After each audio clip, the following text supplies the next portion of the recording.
الحمد لله وحده والصلاة والسلام على من لا نبي بعده أما بعد قال الله تبارك وتعالى وأذن في الناس بالحج يأتوك رجالا وعلى كل ضامر يأتين من كل فج عميق وقال النبي صلى الله عليه وسلم لا تشد الرحال إلى 3 مساجد المسجد الحرام والمسجد الأقصى ومسجدي هذا صدق الله العظيم وصدق رسوله النبي الكريم۔ محترم دوستوں، بزرگوں اور عزیز ساتھیوں، آج پورے ہندوستان ہی نہیں، پوری دنیا کے اندر یہ شور ہے، یہ چرچا ہے، ہر جگہ یہ آواز لگائی جا رہی ہے شہاب شہاب شہاب، جس کو میں اپنی زبان میں شہاب ثاقب کہتا ہوں۔ شہاب ثاقب ایک چمکدار ستارہ ہوتا ہے جو جب گرتا ہے تو زمین کے اندر یہ سرنگ بنا دیتا ہے، تو ہر جگہ اس نوجوان کا اور ہر آدمی کی زبان پر اسی کی گفتگو ہے۔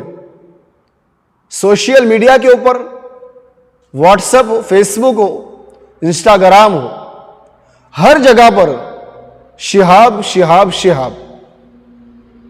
اب یہ شہاب جو کیرلا کا رہنے والا ہے، اس کا یہ سفر کرنا کیسا ہے؟ کیا اس کا یہ سفر شرعی ہے؟ کیا اس کا یہ سفر اس کو ہر قدم پر نیکیاں ملنے والی ہے؟ اس کے اس سفر کو ہم قرآن اور حدیث کی روشنی میں سمجھنے کی کوشش کرتے ہیں۔ قرآن پاک کے اندر اور احادیث نبویہ کے اندر ہر چیز کے اور ہر نزاع کے خاتمے کا علاج ہے۔ بدقسمتی سے ہم لوگ نہ قرآن پاک کو پڑھتے ہیں، نہ سیرت مصطفی کا مطالعہ کرتے ہیں، نہ تاریخ اٹھا کر دیکھتے ہیں، نہ انبیاء کرام علیہ السلام کا ذکر ہم کرتے ہیں۔ اگر ہم کسی بھی مسئلے کا حل اور کسی بھی گفتگو کے اوپر بات چیت کرنے کے لیے اگر ہم اعتراضات اور سوالات پیدا کرنے سے پہلے اس لائن اور اس فیلڈ اور اس جگہ کے متعلق اگر ہم تحقیق کر لیں تو شاید یہ تمام چیزیں ختم ہو جائے گی۔ آج کی اس دنیا کے اندر کوئی بھی انسان ہو، اس کا تعلق کسی بھی مذہب سے، کسی بھی دین سے ہو، جب وہ زندگی گزار رہا ہے تو اس کو کسی چیز کی طلب ہوتی ہے۔ اگر اس کو دنیاوی ضرورت کے اعتبار سے سفر کے لیے گاڑی کی ضرورت ہے، 4 ویلر کی ضرورت ہے، تو اسی لائن کے ماہر سے وہ ملاقات کرتا ہے۔ اگر بائک کی ضرورت ہے تو اس لائن کے آدمی سے وہ تفتیش اور تحقیق کرتا ہے۔ اگر موبائل اور سیل فون کی اس کی ضرورت ہے تو اسی لائن کے آدمی کے پاس جا کر، اور ایک جگہ نہیں 10 جگہ جا کر تحقیق کرتا ہے۔ کوئی آدمی ڈاکٹر کے پاس جا کر یہ نہیں کہتا ہے کہ آپ مجھے مرسیڈیز کا یہ ماڈل بتائیے۔ کوئی آدمی انجینئر کے پاس جا کر یہ نہیں کہتا کہ مجھے سب سے بہترین موبائل دکھائیے۔ اگر یہ بات ہوتی ہے تو یہ آدمی کی کج فہمی، کم عقلی اور جہالت ہے۔ جس لائن کا جو آدمی ہو اس سے پوچھنا یہ اس کا حق ہے۔ شریعت کے معاملے میں ہم لوگ اتنے سست اور کاہل بن چکے ہیں کہ ہم لوگ کوئی بھی مسئلہ پیش آتا ہے اپنی طرف سے مفتی بن جاتے ہیں اور فیصلہ کر دیتے ہیں. یاد رکھنا، شریعت ہمیں علماء بتائیں گے، شریعت ہمیں مفتیان کرام بتائیں گے، کسی اور کو حق نہیں ہے. شریعت، علماء بھی، مفتیان کرام بھی قرآن و سنت کی روشنی میں، فقہ کی روشنی میں اس کو کھول کر بتائیں گے. اس لیے ہم سمجھتے ہیں کہ شہاب ثاقب کا یہ سفر کیسا رہے گا. اس کا یہ سفر کرنا، سب سے پہلے میں قرآن پاک کی آیت سے دلیل پیش کرتا ہوں.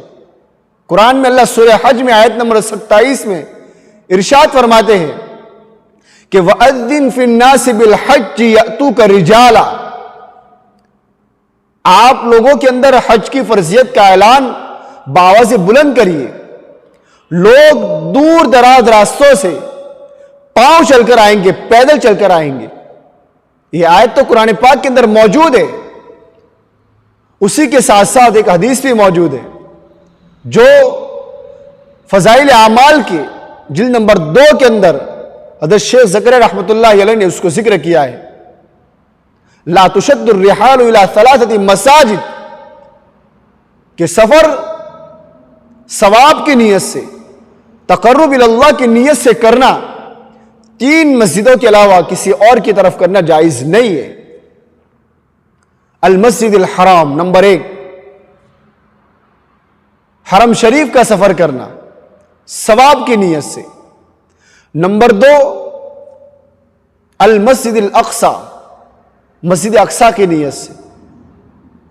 اور اسی طرح مسجد ہادہ، میرے اس گھر کا یعنی مدینہ منورہ کا. یہ جو سفر ہے، ان 3 جگہوں کا سفر سفر شرعی کہلاتا ہے، ثواب کی نیت سے، تقرب اللہ کی نیت سے. تو حدیث کے اندر بھی یہ موجود ہے. تو شہاب ثاقب کا یہ سفر شرعی ہے. اس کا یہ سفر کرنا عین شریعت کے مطابق ہے. یہ کوئی تعجب کی بات نہیں ہے اور یہ کوئی نئی بات نہیں ہے. ہمیں معلوم ہونا چاہیے کہ حضرت آدم علیہ السلام نے 1000 سفر کیے، ہندوستان سے مکہ المکرمہ کی 1000 سفر کیے، اور اس کے اندر 70 حج آپ نے پیدل کیے ہیں. ابن خزیمہ کی روایت کے مطابق حضرت عبداللہ ابن عباس رضی اللہ عنہما روایت کرتے ہیں کہ رسول اکرم صلی اللہ علیہ وسلم نے ارشاد فرمایا کہ بے شک حضرت آدم علیہ السلام زیارت بیت اللہ کے لیے ہند سے پیدل چل کر گئے ہیں، اور 1000 سفر کے اندر تقریباً 70 حج کیے ہیں. ایک روایت کے اندر تو یہاں تک آیا ہے کہ آپ نے سواری بالکل استعمال نہیں کی. اسی طرح بہت سے انبیاء کرام علیہ السلام نے بنو اسرائیل کے اندر تقریباً 1000 انبیاء ایسے گزرے ہیں جنہوں نے جبل طور سے، مصر سے، القدس سے پیدل سفر کیا ہے اور پیدل حج کیا ہے. یہ کوئی نئی بات نہیں ہے، تعجب کی بات نہیں ہے. قرآن پاک کی آیت کے اندر اللہ جل شانہ نے سب سے پہلے پیدل حج کرنے والوں کا ذکر کیا ہے، اور وہ بھی دور دراز راستوں سے. ہمارے لیے تو فخر کی بات یہ ہے کہ ہمارے ملک ہندوستان سے یہ نوجوان کیرلا سے ہوتے ہوئے مہاراشٹر، مہاراشٹر سے گجرات، گجرات سے راجستھان، راجستھان سے کروسنگ کر کے پاکستان، پھر افغانستان، ایران، عراق ہوتے ہوئے کویت، اور پھر وہاں سے جزیرۃ العرب مکہ المکرمہ پہنچے گا. یہ بات تو سب جانتے ہیں. لیکن آج کی گفتگو کا مقصد یہ ہے کہ اس نوجوان کا جو سفر ہے وہ سفر شرعی ہے. اس لیے ہمیں اعتراضات نہیں ہونے چاہیے. نام نہاد علماء بھی اور افراد اور تفرید کے شکار، گلو کا شکار یہ لوگ اعتراضات کرتے ہیں کہ سفر کرنے کی کیا ضرورت ہے. ایک صاحب کہنے لگے کہ بھائی اس کا یہ سفر کرنا کیا ضرورت ہے مشکل میں پڑنے کی، اور روایت پیش کرتے یسروا ولا تعسروا بشروا ولا تنفروا، کہ آسانیاں پیدا کرو مشکلیں جمع نہ کرو، خوشخبریاں سناؤ، نفرتیں نہ بیان کرو، ان کا یہ بیان کرنا، اس کے ساتھ اس کا کوئی جوڑ ہی نہیں ہے۔ انبیاء نے پیدل حج کیا ہے، یہ تو اللہ کے عاشقوں کا ایک رنگ ہوتا ہے۔ عشق بہت بڑی دولت ہے کہ اگر کوئی آدمی اللہ کا عاشق بن جائے، کوئی عبادت کی لائن میں نماز کے ذریعے، روزوں کے ذریعے، تلاوت کے ذریعے، حج بیت اللہ کے ذریعے، پھر وہاں پہنچ کر طواف کے ذریعے، اسی طرح قربانی کے ذریعے لوگ اللہ تک پہنچتے ہیں۔ یہ الگ الگ عشق کی منزلیں ہیں، سب کا مقصد صرف اللہ کو پانا ہے۔ تو جیسے پچھلے زمانے کے اندر اللہ کے عاشق موجود تھے، آج بھی اللہ کے عاشق الگ الگ جگہوں پر الگ الگ نسل کے اور الگ الگ قبائل کے در موجود ہیں۔ یا تو اس نوجوان کا یہ سفر حسد کی وجہ سے پسند نہیں آ رہا، یا تو عصبیت کی وجہ سے، یا تنگ نظری کے ہم لوگ شکار ہو چکے ہیں۔ ہم کو تو اس کے لیے دعا کرنی چاہیے۔ اس لیے محمد بن اسحاق کی روایت کے مطابق، جو امام الزرقی رحمۃ اللہ علیہ نے روایت کی، فرماتے ہیں کہ سیدنا آدم علیہ السلام کو اللہ جل شانہ نے جب زمین پر اتارا تو آپ ملائے اعلیٰ میں جو ماحول میں رہتے تھے، تسبیح اور تحمید پڑھتے تھے، اس کی یاد آ گئی، آپ غمگین ہو گئے۔ اللہ جل شانہ نے اس کے بدلے کے طور پر آپ کو مکہ المکرمہ کے سفر کے لیے حکم فرمایا۔ آپ نے پیدل سفر کیا، جب بھی آپ کو پانی کی ضرورت ہوتی، پیاس محسوس ہوتی، اللہ جل شانہ وہاں سے چشمہ نکالتے تھے۔ اسی طرح اور بھی انبیاء کرام علیہ السلام، تقریباً 300 انبیاء کی قبریں کعبۃ اللہ کے اطراف میں ہیں، اور مسجد اقصی فلسطین سے، بنو اسرائیل میں سے تقریباً 1000 انبیاء نے پیدل سفر کیا ہے، اور وہ بھی حج کے لیے۔ اور ویسے بھی جب کسی نبی کو ان کی قوم پریشان کرتی، ان کو نکال باہر کر دیتی، وہ غمگین ہو کر، پریشان ہو کر، پھر تازہ دم ہونے کے لیے وہ سیدھا مکہ مکرمہ کا رخ کرتے تھے۔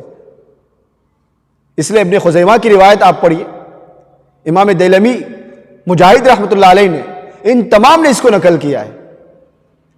اس لیے ہمیں اس نوجوان کی حوصلہ افزائی کرنی چاہیے، اس کو دعائیں دینی چاہیے، اور اللہ جل شانہ سے دعا کرنی چاہیے کہ اللہ جل شانہ اس کے سفر کو آسان فرمائے، مشکلات، مصائب اور آلام سے اس کی حفاظت فرمائے، اور وہ جو نیت کر کے چلا ہے اس کی نیت کے اندر اس کو مخلص رکھے۔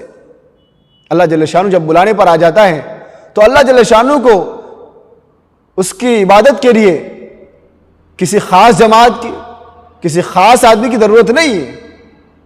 مولانا رومی رحمۃ اللہ علیہ نے مثنوی شریف کے اندر ایک حکایت لکھی ہے، حضرت فرماتے ہیں کہ زور مور ہوس داش کے در کعبہ رسد، ایک چونٹی کے دل میں تمنا اور خواہش پیدا ہوئی کہ اللہ میں مکہ مکرمہ میں جاؤں، طواف کروں اور حاجیوں کے پیر روندے جاؤں۔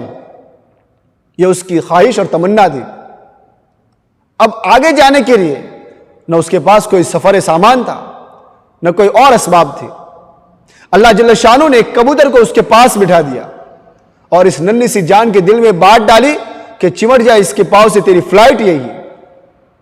یہ کبوتر سمندروں سے گزرتا ہوا، صحراؤں کو چیرتا ہوا، ریگستانوں سے ہوتے ہوئے سیدھا مکہ میں پہنچا اور مطاف میں اترا، کعبۃ اللہ کے قریب اترا۔ اللہ جل شانہ نے اس ننھی سی جان کے دل میں بات ڈالی کہ اتر جا، تیرے عشق کی منزل آ گئی۔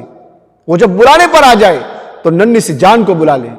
یہ تو پھر بھی انسان ہے اور ہمارے لیے فخر کی بات ہے۔ اس لیے بجائے اعتراضات کے، بجائے قیل و قال کے، بجائے سوال کے، ہمیں اس کے لیے دعا کرنی چاہیے۔ کوئی بھی مسلمان ہو، کوئی بھی آدمی نیکی کا کام کر رہا ہو، اس کو ہمت دے، دعائیں دے، اور اللہ جل شانہ سے اس کے جان کی، مال کی، عزت کی، آبرو کی حفاظت کی دعا کرے۔ اگر ہم کچھ نہیں کر سکتے تو دعا تو کر سکتے ہیں۔ اللہ جل شانہ ہمیں ایک بنائے، نیک بنائے، اتحاد اتفاق نصیب فرمائے۔ جب یہ باتیں ہمارے اندر آئے گی، ہم کسی کے کام کو سرائیں گے، قبول کریں گے، تو جب ہم کوئی کام کریں گے تو خود بخود اللہ جل شانہ مخلوق کے دلوں کے اندر محبت ڈال دیں گے۔ اب یہ نوجوان، یہ شہاب ثاقب اللہ جل شانہ کی محبت میں، اللہ جل شانہ کے عشق میں نکلا ہے۔ مسلمان تو مسلمان، غیر بھی اس کا استقبال کرتے ہیں، پولیس افسران ہو، اسی طرح اور کارکنان حضرات اس کے استقبال کے لیے، اس کی حفاظت کے لیے اور اس کو آگے بڑھانے کے لیے یہ لوگ ساتھ دیتے ہیں اور ایک خاص منزل تک اس کو چھوڑنے کے لیے جاتے ہیں۔ پھر وہاں سے دوسرے علاقے کے لوگ، گاؤں کے لوگ آ جاتے ہیں، وہ آگے تک لے جاتے ہیں۔ یہ نوجوان ہر نماز کو جماعت کے ساتھ پڑھتا ہے اور رات کے اندر مسجد کے قیام کو وہ پسند کرتا ہے۔ اس لیے اس نوجوان کا یہ سفر قابل ستائش ہے، مبارکباد کا مستحق ہے۔ اللہ جل شانہ اس کی حفاظت فرمائے، اللہ جل شانہ اس کے سفر کو آسان فرمائے، اللہ جل شانہ جہاں جہاں وہ قدم رکھے اس کی برکت سے امت کے اندر خیر کے اور ہدایت کے فیصلے فرمائے۔ وآخر دعوانا ان الحمد للہ رب العالمین۔